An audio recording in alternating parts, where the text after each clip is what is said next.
Exit algorithms. Scale smarter. Sell stronger.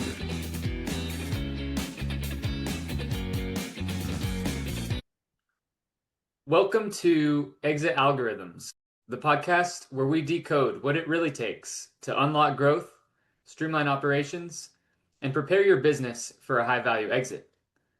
I'm your host, Pete Vera, and today I'm joined by Yoav Cohen. He's a certified M&A advisor with over 25 years of CFO, COO, and CEO experience across startups, Fortune 500 companies, and turnarounds in more than 40 different industries. He's the managing partner of NYC Advisors and a board member and partner at Stark Office Suites. Yoav, so excited to have you here today. Welcome to the show. Thank you. Thank you for having me.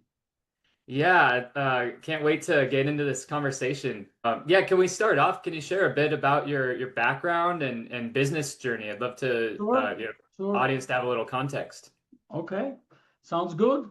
So I started first of all, I did my BA and MBA at Baruch College here in New York. At the time, I was working full-time and studying full-time, but finished on time. I then started my career at banking. I was at Citibank for about 5 years as a controller, towards the end at the controller at the investment banking division. Then I moved to Bankers Trust. I was there for, I think, 3 or 4 years. Also as a controller, and towards the end also at the investment bank. And then I was recruited to be a CFO of a public company, a pharmaceutical public company.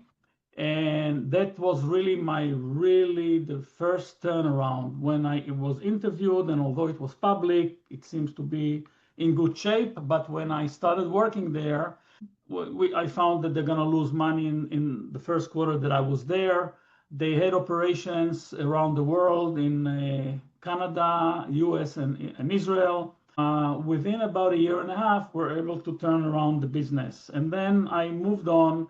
Until 2000, I was CFO of public and private companies, mainly doing turnarounds. And then I spent 2 years at a incubator company that started technology companies. And around, I think it was 2002, 2003, I started my own company, NYC Advisors. And we concentrated mainly on turnarounds, working with distressed companies.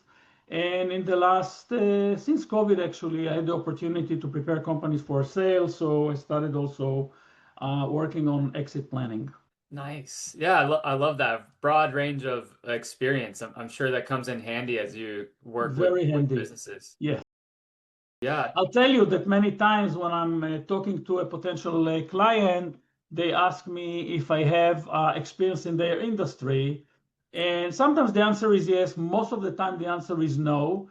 But what I tell them that I do bring to the table is really experience of taking good practices from one industry into another industry. So I think that the broad experience that I have across so many industries is really helpful, because most of the issues that I face for companies that are in distress are finance and operation, which is my skills. To prepare companies, I do have the broader experience of working and preparing them on doing their internal due diligence, covering everything and filling in the gaps with their expertise, other experts. For example, if something is missing in legal, we speak to their attorney. If something missing in HR, and so on and so on. And I mostly concentrate on preparing on the finance and the operation side.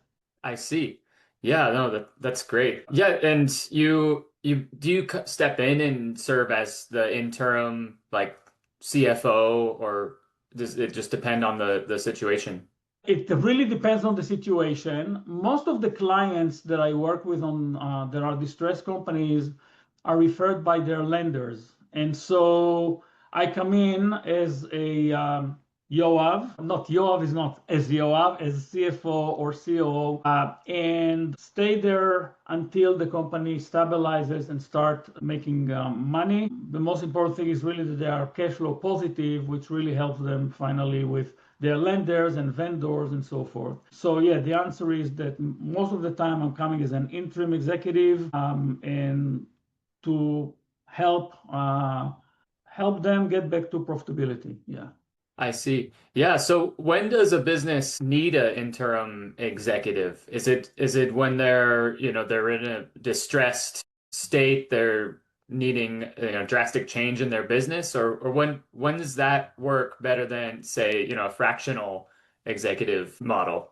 All right, so let me first explain what a fractional, let's say fractional CFO, this is for companies that do not need a full-time CFO. So they hire a fractional CFO, and based on the needs, the fractional CFO can be there once a week, once a month, 2 days a week, and so forth. And it's a long-term commitment by the interim is usually when there is a situation of distress, which is really what I do. But there's times that companies hiring an interim, let's say it's interim C executive, when they need expertise that their executives do not have, or they need expertise, let's say the CFO left, and they need immediately somebody to continue the work while they are looking for a permanent CFO. My expertise is really when there is a crisis and I step in to, as I said, stabilize the company and move them forward. I see. And then once you sort of turn it around or get the metrics where you want them to be, then what's the next step? Do you pass it on back to the leadership or? Sometimes I help them, in some cases, I help them hire a full-time CFO or a fractional CFO. It depends. Once they are ready, there may not be again a need for a full-time CFO. And I move on and they move on. Yeah. Oh, got it. Okay. Yeah. So what do you typically see? Are there some common issues that you find when you do the turnaround? And what are some of your first steps? So the first step is, as I always explain to my client, is I want to talk to everybody, meaning all the departments. So I go and speak to the, let's say, the sales and marketing, the operations staff, the finance staff, and the people who deliver the product or the service. Many times when I speak with the owner or the CEO, they tell me what they think the problems are. But these may be symptoms and the problem may lie in another area. And so once I do this tour, it can take a couple of days, can take a week, depends on the time and so forth. And during this process, I start making a list of what I think the company needs to be focusing on. By the way, many times I hear an issue from an employee and even a good solution. And when I say, so why wasn't this implemented? Nobody listened to the employee. So when I come with my recommendation of what needs to be done, I'm not saying who told me that, but I'm saying it's coming from the employees. I don't want to embarrass the employee and or the management. But many times the owners really fail to listen to their employees, which is a shame. But moving on, so after I have the list, we start implementing. I can say that most of the time, the company doesn't have a good cash flow management. The banks like a model called 13-week cash flow. So I implement it as needed, not every time, but as needed. Many times they don't have a budget. So you want to have a budget, you want to set goals, and you want to measure yourself, which that's where the KPI are coming, key performance indicators. And so I help them set key performance indicators. Each company is different. Obviously, financials, it's really easy in a way. You want to look at AR and AP and cash flow and so on and so on.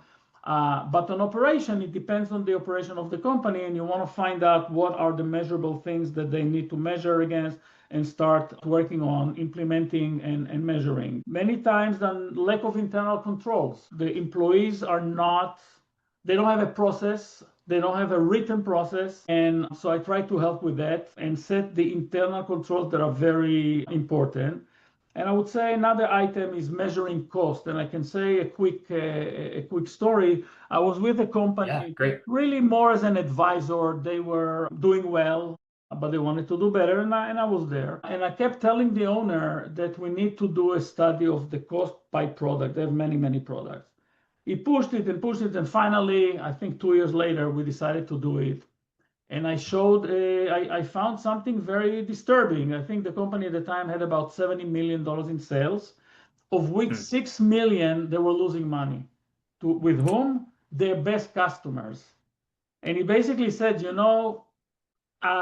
every time the customer calls and he wants a discount, I give him a discount and I give him a this and I give him that. And at the end of the day, over the several years, he was losing money with his best customers and making money with others. So it shows that you really need to be on top of things. You need to measure the cost at least once a year. And also when you make a decision to give a discount, you have to sit and do the math and see whether you're still making money or not. So that's I think a good example of lack of measurements and internal controls to implement something like this. Yeah. No, great example. Thank you. I think that's it can hit home for a lot of business owners listening. I'm sure. I hope so. Let's put it this way. Yeah. And you mentioned, not listening to employees as one of the reasons some of these businesses end up in this distressed state. I find that really insightful. Is there any other reasons, or would you say that is the top reason, or what? No. It's not the top reason, but I think that, I'll tell you what I usually do, including 2 days ago when I went to visit a client. I explained to them that providing information to their lender, whether it's cash flow, budgets, whatever, it's really for them. It's not for the lender. The case that I had a couple of days ago was I'm working now for a lender, helping one of their clients to come up with a weekly cash flow, 13-week cash flow, and we did not get the right information. Sometimes we didn't get the backup to the information. And I told the owner, I said, if you look at the cash flow of 3 weeks ago, you will see that the over advance that the bank gave you disappears by the end of April, and then you have a lot of cash after April. And that obviously is incorrect. Why did it happen? Because the information we received was not accurate, and the CFO of the company did not pay attention. So I showed him exactly what we need to do. And I believe that he understood by the time I left that the cash flow is for them to manage the company better, to check on when the sales are going to occur, to do all the things that one needs to do in order to manage the business. Yes, and then give it to the bank, right? But this is the first thing, is to manage your business. And I think I had pretty good success. It sometimes takes a week or 2 or 3 or 4 when I'm coming as an interim to show the owners that their interest at this point align with the bank's interest. Should not be a showdown. Why? You as a business owner, you want to pay the bank. They want to get paid. 99% of the situation that I deal with, the owners have personal guarantees. So you don't want the bank to go after your house or your whatever you gave as cash or insurance policies or whatever. So your interests are aligned. Once they understand that, I get a lot of cooperation, and I think it really leads to a very high rate of success of turning around. And at the end of the day, they benefit from it. So that's the long story here. Yeah, no, that's definitely helpful. Yeah, do you see other common mistakes? Is it just a lack of systems or oversight on metrics, KPIs? It's really all of the above. You don't really get into trouble with one issue unless it's a sales issue, it's a marketing issue. That's not my forte. But from my 20 plus years experience working with distressed companies, it's mostly all of the above. They really don't have a budget. They don't have a KPI to measure. They don't have written policies. Again, each case is unique, but the common thread is lack of budgets, cash flow, policies, and so forth. Yeah, no, that's helpful. Yeah, okay. So say you turn around a business, it's going great. Another few years later, they're gearing up to sell. They want to exit. What are some tips to maximize their sale value if they have a 2-3 year runway before they're Yes. going to exit? Yeah. So first of all, I want to just emphasize that the exit is not just for businesses that turned around and now they want to exit. There's a lot of business now for small to mid-sized businesses of owners that are in their 60s or even 70s, and they just want to retire, they want to sell. And so there's a lot of business like that I'm working with. But back to your question, in order to increase the value of the company, first of all, you need to do all of the above. Everything we just spoke about, you want to have, because it will increase the valuation of the company. Why? Because you presumably paid attention, your EBITDA is higher, your cost is down, and so on and so on. And these are the drivers of the valuation. There are some businesses that are sold based on revenue, but most businesses sold as a multiple of EBITDA, and each industry is different. You can have 2 times EBITDA, 10 times EBITDA, that depends. But in order to have EBITDA and a good grip on your numbers, it's going to be that's really what's important. And I'll give you another example. I was helping, just preparing a company for sale. They're profitable, and I also helped them. I wouldn't say negotiate, but provide information to the other side, the due diligence team, finding answers and preparing whatever they ask for. But they ask for KPI. No KPIs. Now you cannot make it up in a week, right? And they sold in a good price, whatever they expected and everything. I kept thinking that if they have KPI and if they were measuring and they were showing more discipline, they probably would have gotten more. Why is that? Because if the buyer asks for it, presumably they also measure their business. So they say to themselves, okay, it's profitable, but we will have now to spend more time implementing more policies, more practices, internal control. So we're not going to pay for what we're going to do. Again, business can be sold very nicely, but the more you keep the KPI, the internal control, the cash flow, you show that you manage the business well, the value is higher than a business that is profitable but not managed well. Yeah, that makes a lot of sense. Do you see any other factors that might kill an otherwise successful exit? It brings down the value a lot. So there are many factors, and I can give you one example, which is, to me, it's amazing. I don't think that in my entire career, when I was helping to sell a company, but even when I come to look at distressed companies, one of the things that I do is I look, for example, if they're registered in all the states that they do business. Many times they're not. Or if they pay sales tax in the business in the states that are doing business. Many times they are not. And so what happens is, if you don't fix it before the due diligence, the buyer will have to fix it or may not buy it, because if you did not pay sales tax in many states, they don't want to take the risk. They may buy as an asset sale. They may do other things, but the value goes down. I can tell you, again, a quick example. I was helping a few years ago a company, and I did the due diligence and did this check, and I saw that they do business in Illinois. I went and checked. They're registered in Illinois, but for 7 years, they didn't pay the annual fee.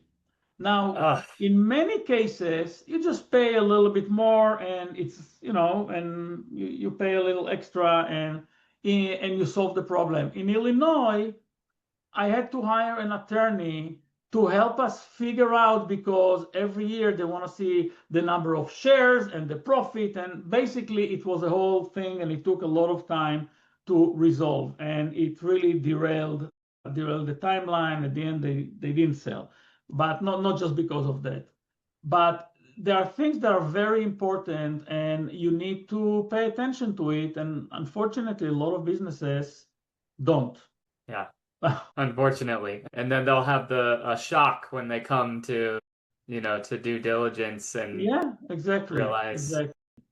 So when I come in, if we have 2 to 3 years, and I think this is the best time, the owner think I want to sell in 2 to 3 years, I don't need to be there 3 years. I need to be there initially to do the internal due diligence, finding the gaps, and then they have time to fix the gaps. 2 years or 3 years, many times they can fix it quickly. But another thing that they can do is I help them increase the valuation by looking again at how do we increase profitability, how maybe we should exit a business that you don't make enough money and diversify to get another to business that's going to make more money. Companies of a certain size preferably should be reviewed versus versus not being reviewed. So, or audited versus reviewed. In 3 years, you have enough time to be audited 2 or reviewed 2 or 3 times, which is what a buyer is looking for. So these are things that if you know 2 to 3 years in advance that you want to sell, I highly recommend hiring somebody like me, someone else, but to really prepare. In my case, I usually get the referral or the introduction by an M&A group that was hired to sell the business, and they see that they're not ready. And usually it takes a couple of months, and I prepare them, and the process continues. Sometimes it takes a little bit more, but it's very important that when the due diligence process starts, you're ready and you don't have any excuses. Yeah. Oh, great advice. Thanks, Yoav. Yeah, I like your perspective because I ask a lot of guests this question, and I get the typical, owner dependence, customer concentration, those kind of answers. But you provide a unique perspective, and I appreciate that. Thank you.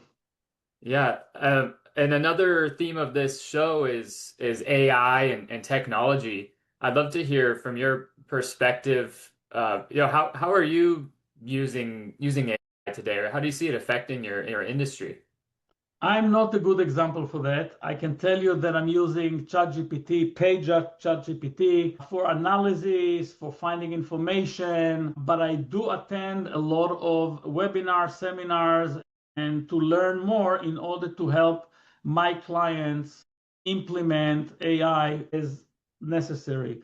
I can tell you that I was recently at an XPX, it's an exit planning networking group, and they had an expert who told us about Claude, and he basically said, you gotta get Claude, you pay $100 a month, this is the best AI today, it may change.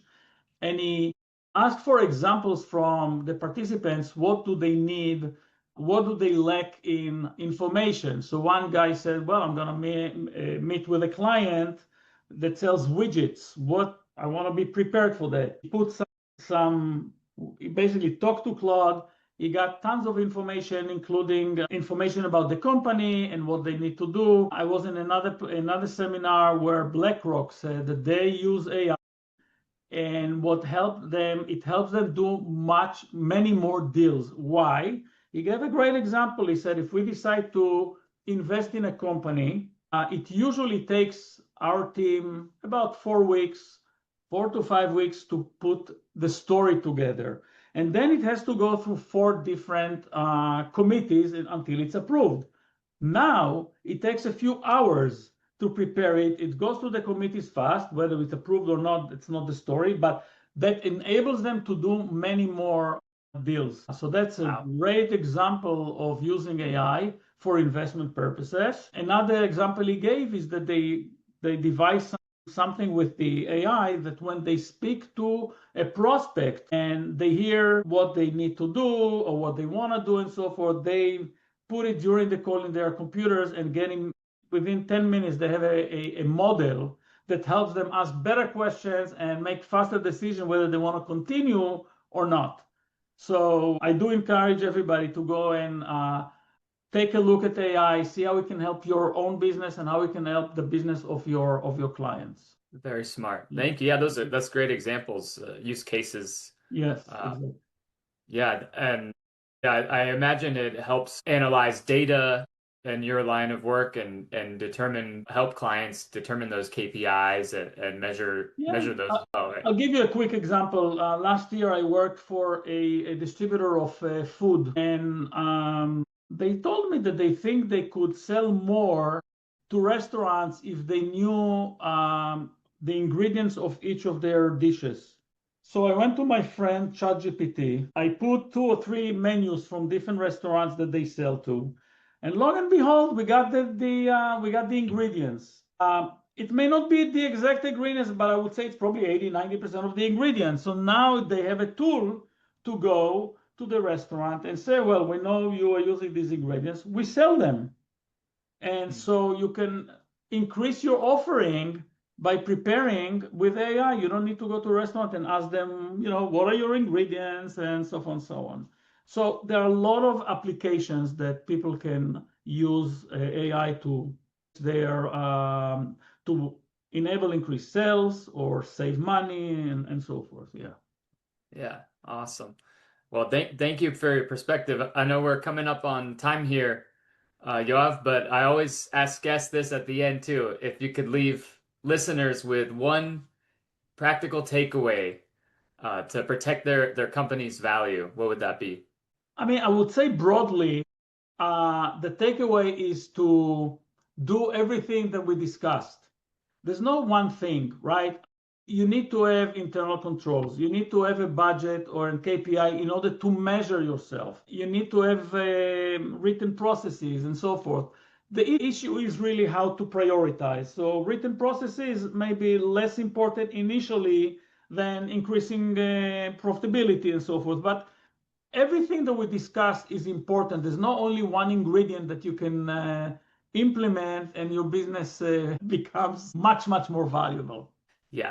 Yeah, I think there's a lot of takeaways there. I like the listening to your employees. That was a big one for me, and then having those KPIs in place so you can measure and track where your business is going. Exactly. Yes. But yeah, thank you so much, Yoav. It's been an incredible conversation. My pleasure. Where can listeners find you and learn more? So they can go to nycadvisors.com, and the website has some use cases, has some blogs. I think they can learn a lot. And if they want to talk to me, by all means, the email and the phone are on the website, and they can reach out to me. Again, it's nycadvisors.com.